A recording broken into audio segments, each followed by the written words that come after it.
Diletos amigos, saudações a todos. Sejam bem-vindos novamente ao 100cast, o podcast da Clínica 100. Uma série em audiovisual com discussão, esclarecimento, dicas e provocações. Meu nome é Anderson Rodrigo e hoje vamos explorar um assunto que é a diabetes gestacional. Para essa conversa, trazemos a doutora Stephanie, ginecologista. Olá, muito obrigada pelo convite, é um prazer participar do podcast. O prazer é todo nosso.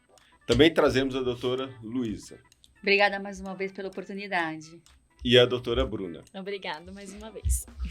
Bom, hoje vamos falar sobre diabetes gestacional. Então, temos duas autoridades aqui. Então, acredito que vai ser de uma relevância muito importante à nossa audiência, né? Bom, o que é o diabetes gestacional? Doutora, por favor. Diabetes gestacional é um estado de hiperglicemia materna.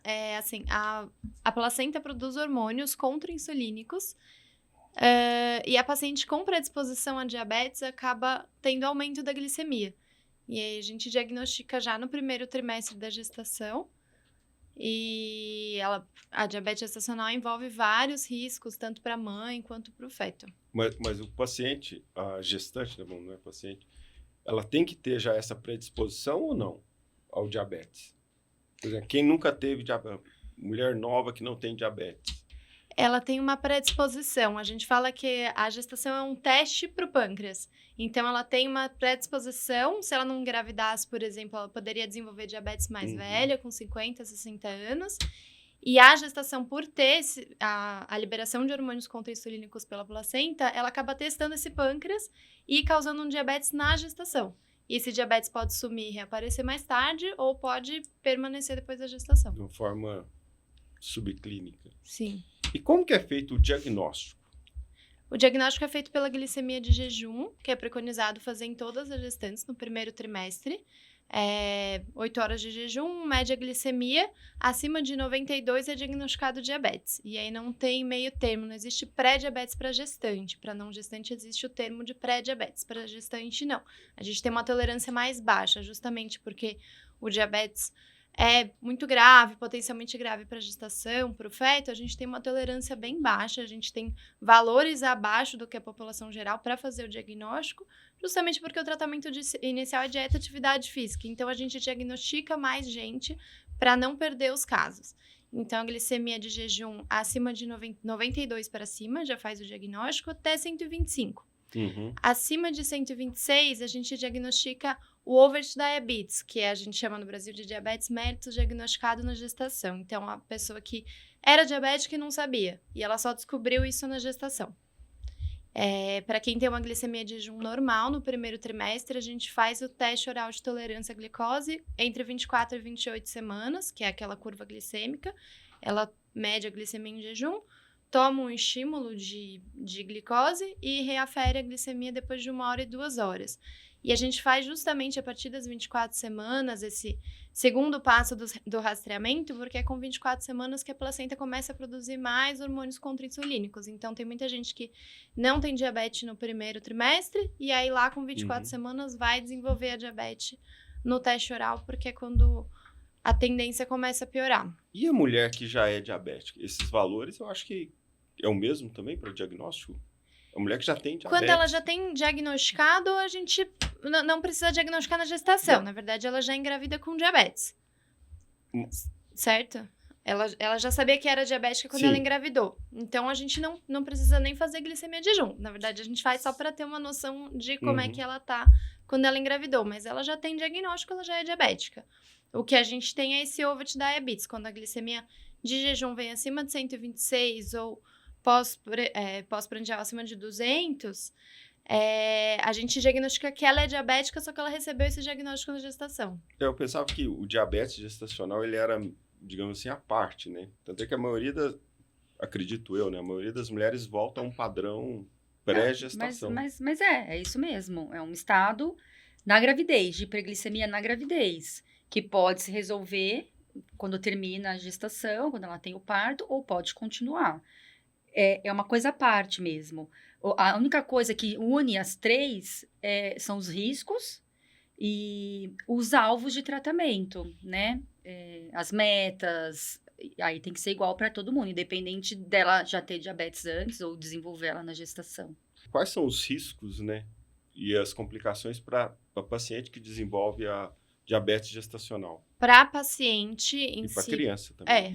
para gestante tem os riscos, por exemplo, no início da gestação, em quem já é diabética, por exemplo, tem um aumento do risco de abortamento, tem o risco de malformação fetal, principalmente se ela já é diabética, engravida com a diabetes descompensada, né? A glicada, principalmente acima de 8, aumenta muito. Na verdade, as pacientes que já são diabéticas, elas têm que ter um aconselhamento pré-concepção importante, elas têm que estar com a diabetes mais bem controlada, isso a gente fala numa glicada com uma meta de 6, então que é uma glicada mais baixa do que a população que não quer engravidar, como alvo de doença controlada. Então, a gente só podia esclarecer a audiência o que é a hemoglobina glicada, né? Sim. Hemoglobina glicada é uma referência que a gente tem, é um exame que a gente faz para monitoramento da doença, né? Então, ela reflete, falando assim, mais basicamente para entender, ela reflete a média da glicose dos últimos 3 meses.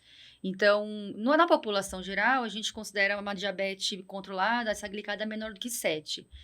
Mas nas mulheres tentantes, né, que estão já planejando engravidar, a gente aconselha uma glicada menor que 6. E aí isso diminui o risco, principalmente nesse primeiro trimestre, que é muito importante, né? Diminui o risco de malformação fetal, principalmente de cardiopatia, né? Que está envolvido com uma doença descompensada, macrosomia. Do fechamento do tubo neural. Isso. Que é quando nasce com espinha bífida, né? Quando o doutor pode falar melhor que eu. Verdade. Mas é bem comum. Tem um dado legal que os estudos mostram que se a paciente é diabética, ela engravida com uma glicada abaixo de 6, o risco de malformação fetal se iguala da população geral. Então, ela tem o mesmo risco do que a população geral. Isso. Agora, se ela engravida com a glicada aumentada, ela tem um risco bem aumentado. Quanto maior a glicada, maior o risco de malformação. Lembrando que no primeiro trimestre que tem a formação dos órgãos. Então, é muito crucial, importante né? ela engravidar já compensada. Mas eu acho que tem muitas pacientes que não sabem que tem diabetes e engravidam, né? Sim. Você descobre se tem diabetes. Sim. Que é o overt diabetes, quando a gente faz o diagnóstico. É uma doença assintomática, né? De quem não procura, acaba encontrando na gestação, que não tem jeito, né? Aí tem que fazer exame mesmo. A paciente foi diagnosticada como diabetes gestacional.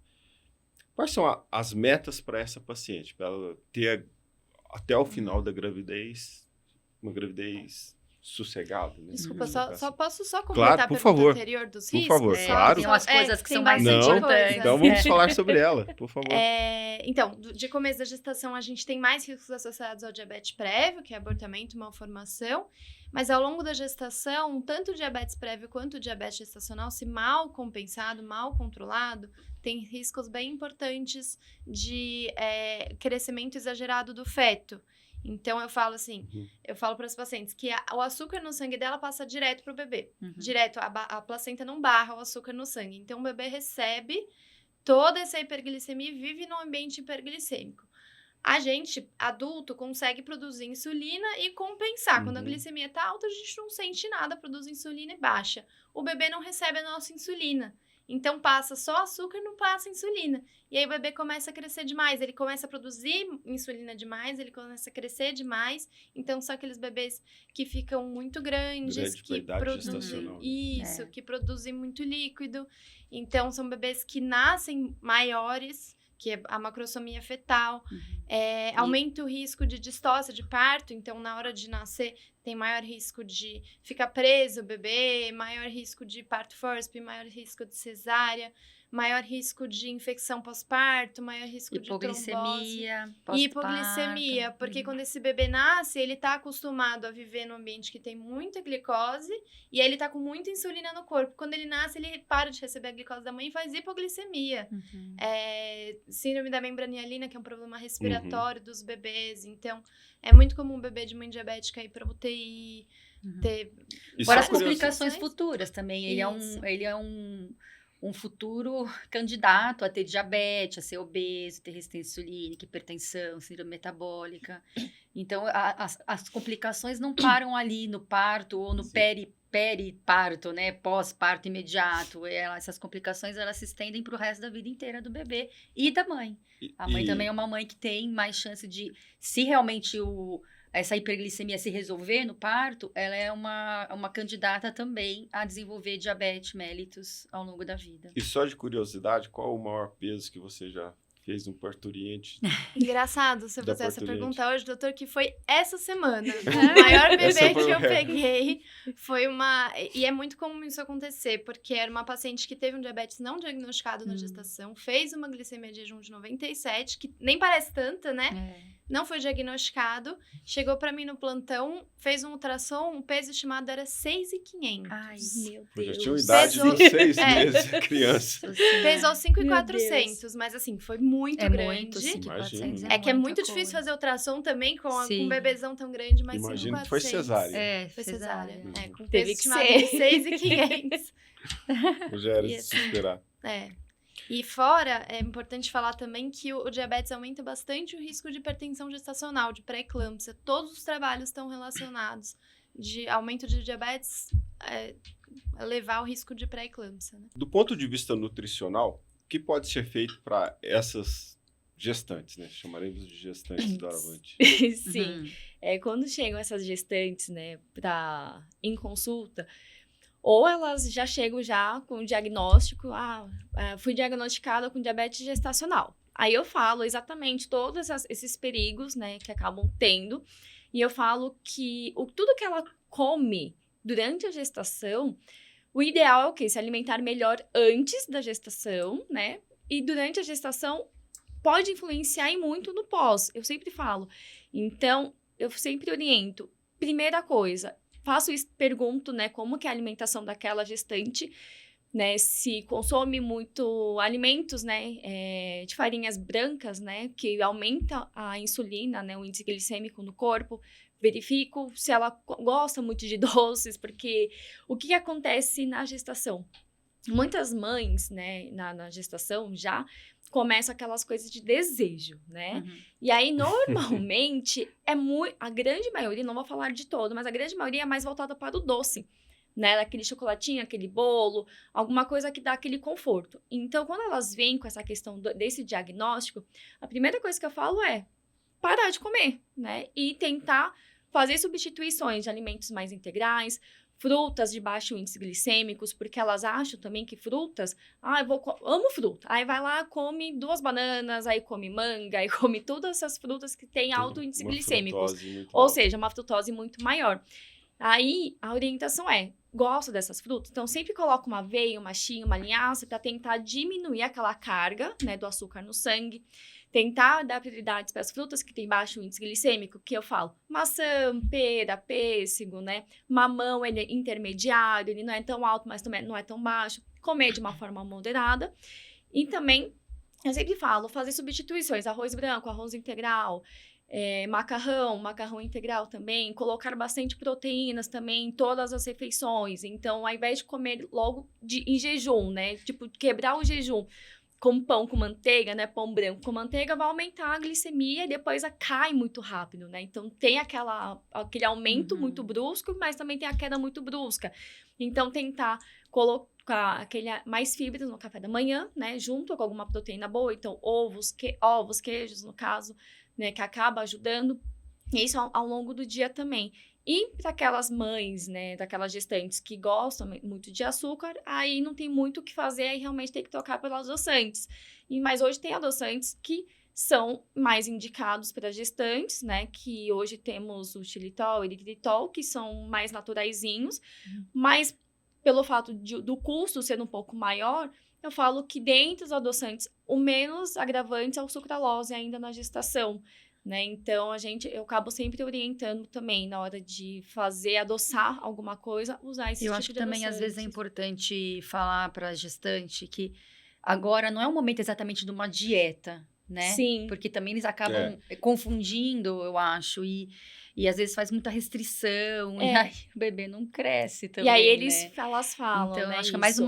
tentar bater na tecla de uma reeducação, O né? que eu falo que não existe dieta na gestação. Eu falo, impossível fazer uma dieta, exemplo de 1.000 calorias. Eu falo, você tem que ter nutrientes para você e para o seu filho, né? Para o seu Às bebê. vezes elas ficam meio pilhadas, Não né? existe uma dieta de baixas calorias. Por mais que uma gestante já é obesa, não é uma dieta restrita. A gente consegue controlar, assim, ter melhores opções para ter um melhor controle no ganho de peso durante a gestação. Existem metas com relação ao ganho de peso. Você não vai ganhar sei lá, 30 quilos numa Eu gestação. sempre falo que gestação não é um momento para perder peso.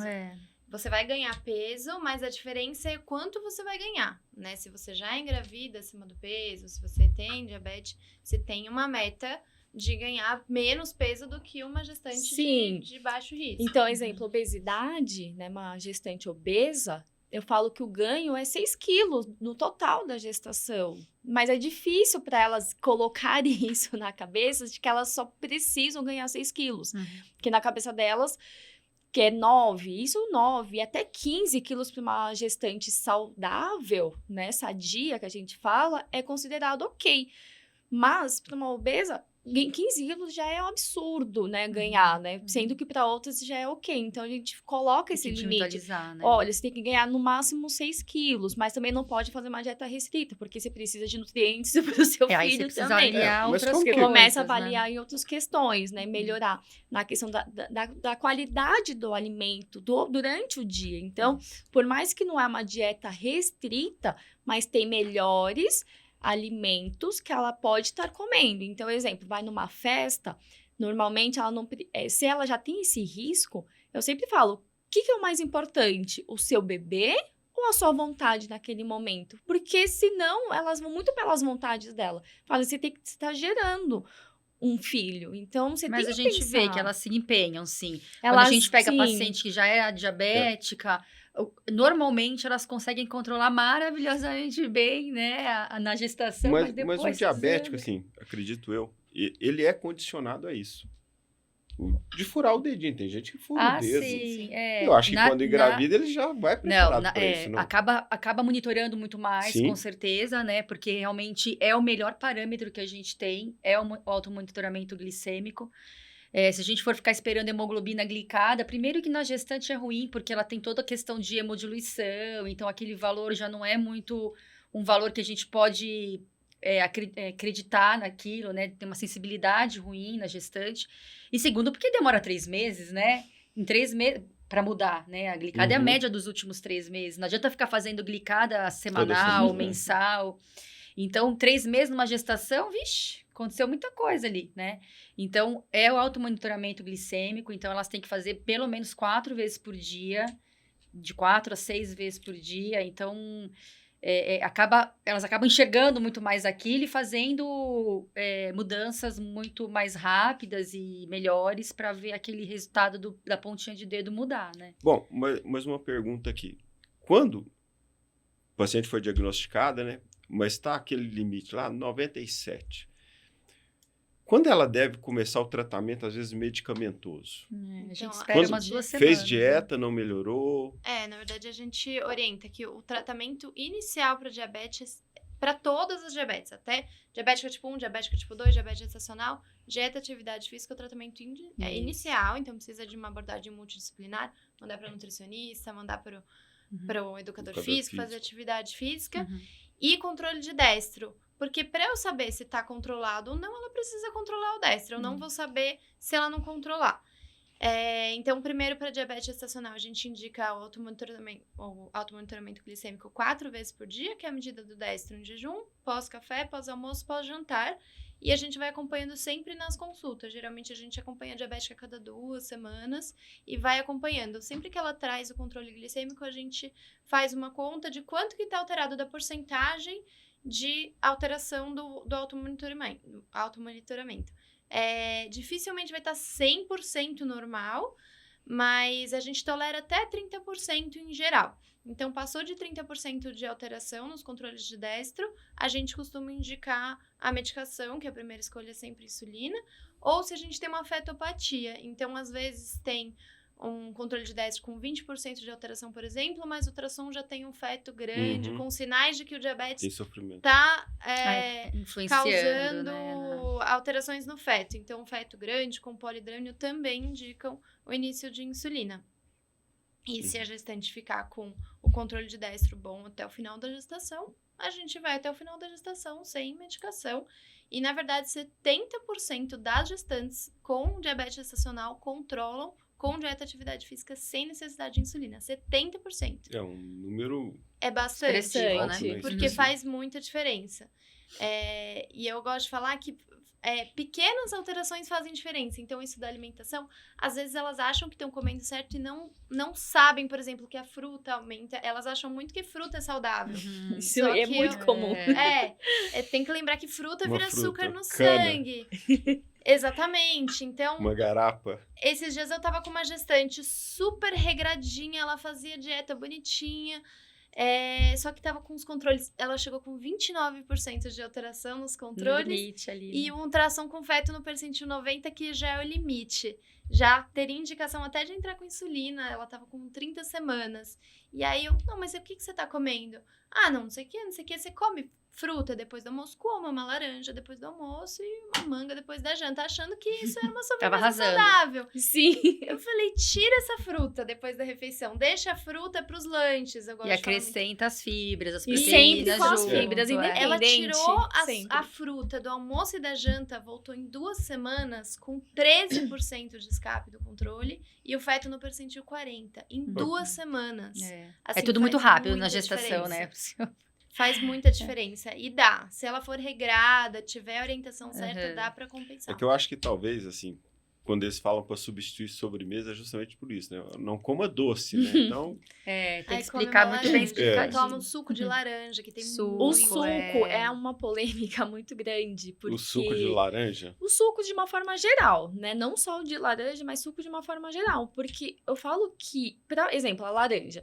Pra fazer o suco da laranja você natural, gasta alguns quatro, você não milhões de vai laranja, comer, nos fazer pares, três, né? quatro. uma laranja. Tem lugares que faz até 5 ou 6 É. laranjas. Nossa, eu sendo Porque bem depende, econômica porque às aqui no meu vezes... Não, normalmente é uns 5, 6 pra ficar aquele copo bem ok, né? Que eu Uhum. falo.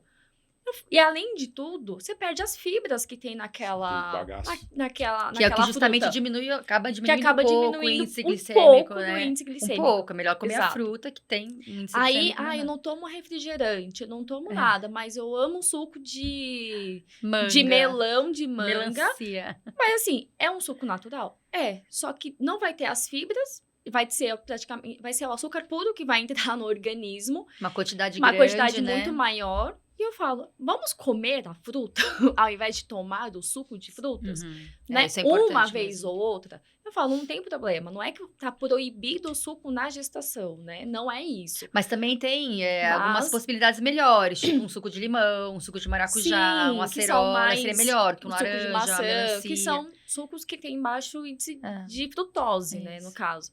Mas aí, exemplo, suco de limão precisa ser adoçado. Então, para Uhum. gestante com a diabetes gestacional, vai usar o adoçante adoçante. indicado, Uhum.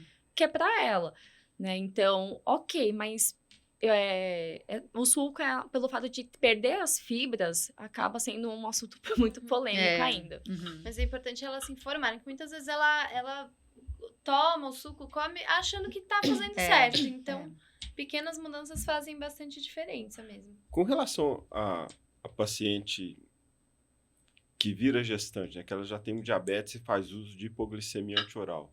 Troca-se o Tem que trocar. hipoglicemiante para Sim. Tem que trocar para insulina. Sim. Uhum. O que acontece? Tanto a metformina quanto a glibenclamida, elas estão em estudos, mas a gente não tem estudo a longo prazo com aquelas Com crianças segurança, que nasceram de gestações onde as medicações foram usadas.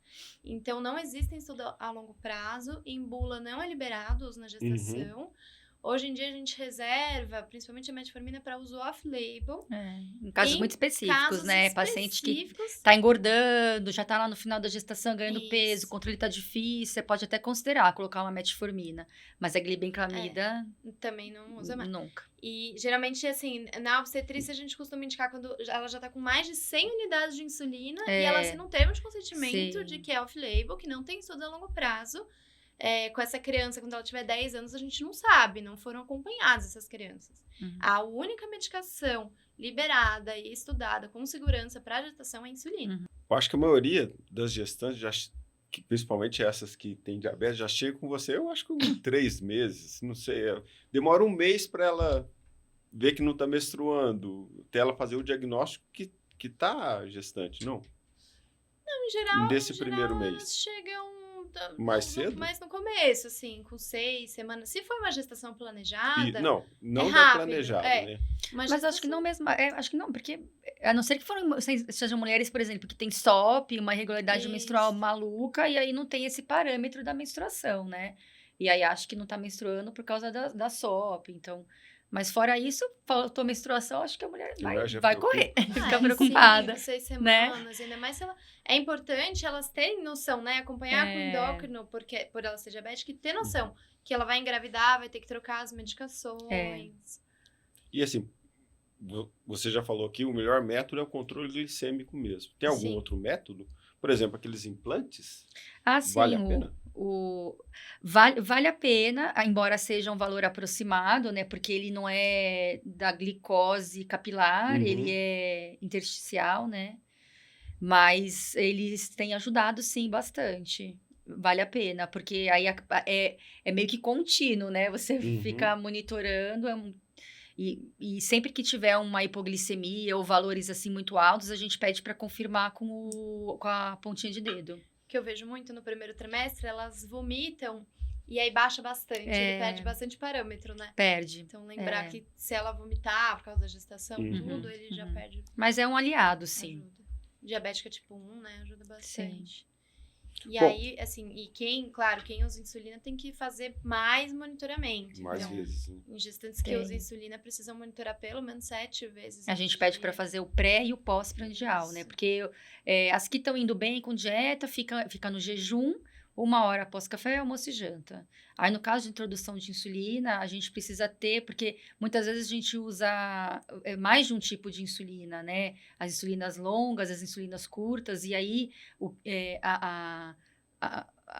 como a gente mexe nessas insulinas vai depender muito de que hora que tá, se é antes, se é depois da refeição. Então, a gente precisa do pré e do pós-prandial. Então, é um intensivo. E aquelas pacientes que por acaso já tinham diabetes de um difícil controle, como é que a endocrinologia atua nesses casos também? Porque ela engravidou. Então, como era de muito alto risco, né? Porque já estava, às vezes, descompensado e tudo, a gente precisa acompanhar junto. E assim, praticamente a cada 2 semanas no máximo, entre 1 e 2 semanas, fazendo esses ajustes da insulina, de acordo com esses destros. E sempre orientando, tentando ajudar, né, a ficar falando, né, da alimentação, do exercício, quando ela tem permissão para fazer. E a gente também acompanha com os valores dos ultrassons, né? Então, a gente, tá dando certo esse tratamento porque o nenê tá ali, naquele peso, naquele tamanho ok, o líquido amniótico tá indo bem. Então, a gente meio que reforça as orientações da ginecologista, da obstetra, né? Mas é mais para intensificar o tratamento, assim. E lembrar de fazer direitinho os ultrassons morfológicos. Então, morfológico de primeiro trimestre vai ver bastante esses defeitos do fechamento do tubo neural. Morfológico de segundo trimestre vai ver as outras malformações. Tem que fazer ecocardiograma fetal, porque tem muita malformação cardíaca. Fica bem de olho. Muda alguma coisa da paciente da mulher que é gestante e da mulher que é gestante com diabetes, para pedir mais ultrassom ou fazer algum outro exame mais específico? Ressonância, por exemplo, na dúvida? Não, hoje em dia está indicado nas diabéticas, principalmente diabéticas prévias à gestação, fazer ultrassom a cada 2 semanas, a partir do 3º trimestre. Então, a partir das 28 semanas, tem que fazer ultrassom com Doppler a cada 2 semanas, até para monitorizar também os fetos de mães diabéticas, além do risco de crescer muito, fazer aumento de líquido, eles têm muito risco de hipóxia dentro do útero. Então, sabe aquela história? Meu filho morreu na barriga do nada? Acontece muito com acontece muito com diabética, óbito fetal.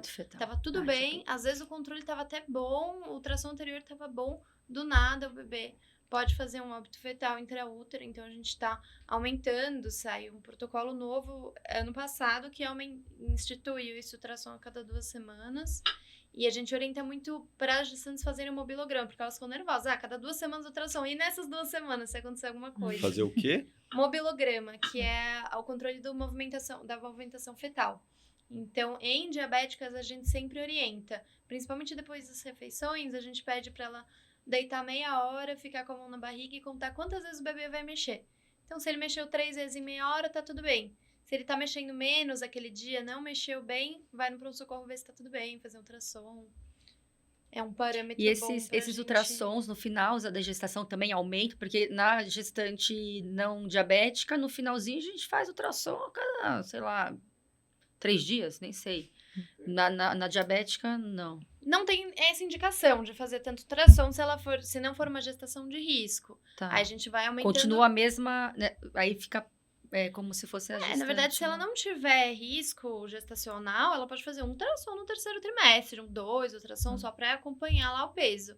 Aí começa a adicionar risco, a gente vai aumentando o ultrassom. Então, Entendi. diabética, a gente tem mais ou menos esse parâmetro a cada 2 Continua mais semanas. ou menos a mesma quantidade, mesmo no final da gestação. Então. Tá. Mas aí se tem alguma alteração, por exemplo, alteração de tamanho do feto, a gente faz no intervalo mais curto. Acho que tivemos uma excelente discussão. Estamos caminhando aqui para o final do episódio. E eu gostaria das considerações de você. Doutora Stephanie, por favor. Eu acho que só lembrar que é muito comum, assim, as pessoas falam, na época da minha mãe não tinha tudo isso de diabetes, porque hoje em dia a gente... Mas tinha muito bebê que morria na barriga sem saber, muito bebê que nascia enorme sem saber. Então, lembrar que diabetes é muito comum e que a gente consegue evitar o diabetes com uma dieta adequada, com um peso adequado, então... engravidar já num peso adequado, fazer esse planejamento pré-concepcional, a gente consegue evitar que ela desenvolva. E para as diabéticas, muito importante, já engravidar bem controladinho, que minimiza bastante os riscos. Doutora Bruna? Vale ressaltar também que a alimentação, principalmente para gestantes diabéticas, é extremamente fundamental a mudança mesmo desses hábitos, para não ter risco a longo prazo durante a gestação, até mesmo no pós-gestação mesmo, né, em relação ao bebê. Então, antes de pensar nos desejos, né, que eu sempre falo, pensar sempre na saúde dela e do bebê, né, que tá lá. Então, sempre fazer acompanhamento independente também. Bom, eu acho que vale a pena a gente deixar como consideração final que essa mulher que tem diabetes gestacional é uma mulher candidata a desenvolver diabetes no futuro. Ela, às vezes, quando tem o neném, esquece um pouco desse controle alimentar e dela mesmo por um tempo, mas que é importante ela lembrar que ela deve, depois de 6 a 8 semanas do parto, fazer uma nova curva glicêmica, para entender em que momento que ela se encontra, se ela melhorou a glicemia, se ela tem uma pré-diabetes, porque aí a gente pode falar em pré-diabetes, ou se ela continuou com a diabetes. E mesmo que ela tenha melhorado os parâmetros e normalizado os níveis glicêmicos, ela tem que continuar acompanhando para o resto da vida, fazer essa glicada pelo menos uma vez por ano, fazer um controle alimentar, manter o peso dela bom, porque... se ela não se atentar a isso, né, for ganhando peso, tiver maus hábitos, ela provavelmente vai ter diabetes num futuro não tão distante. Nas próximas gestações também. E nas próximas gestações ela também tem risco de desenvolver diabetes gestacional. Queria muito agradecer a doutora Stephanie, porque quando eu fiz ginecologia era literalmente no século passado. Tá? E talvez não tinha o acesso ao ultrassom, era algo mais difícil, né, vamos assim dizer, tá? Trouxe informações que até mobilograma eu não conhecia. Tá? Agradeço muito. Se a senhora quiser deixar os seus contatos e onde a audiência pode encontrá-la para alguma informação de suas redes sociais. Vou deixar meu Instagram, que lá tem os contatos e eu posto bastante informação também. Ixi, Não, difícil. pessoal, só deixa, eles vão colocar aqui em algum lugar. Ah, tá bom. Tá. É arroba Dr. Stephanie Schweizer. É um pouquinho difícil, mas vai sair por escrito. Tenho certeza. Novamente, meu muito obrigado. Obrigada. Meu muito obrigado também à nossa audiência. Grato por estarem aqui com a gente. Eu sou Anderson Rodrigo e até o nosso próximo episódio do Semcast.